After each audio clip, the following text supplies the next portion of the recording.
A traumatized brain and nervous system intensifies any feeling or experience we have. What is so difficult for most trauma survivors is they constantly feel overwhelmed by the intensity of their emotions, or they're numb and they feel equally overwhelmed by the inability to feel. The impulses, because they're survival related, are so intense. If you think of, for instance, suicidal actions as fight responses, the amount of energy in a fight response is incredibly intense. So people feel constantly crazy, afraid of their own feelings, either overwhelmed or completely cut off. And having a way to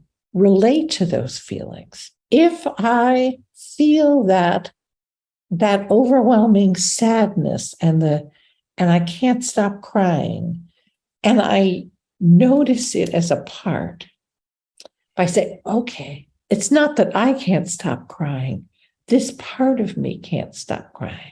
That changes the relationship to the feelings.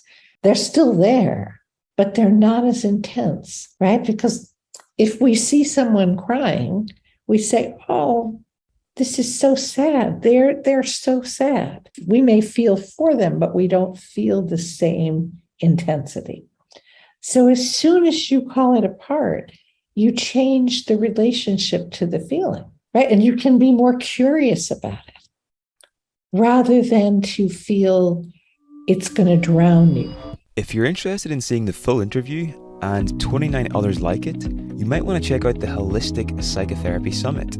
This is a free online conference featuring interviews with 30 of the world's leading clinical psychologists, psychotherapists, and mental health practitioners who will be sharing their best practices for mind, brain, body, and spiritual approaches to healing. Tickets are free for a limited time, so if you're interested, please go to www.holisticspsychotherapysummit.com or click the link in the description below.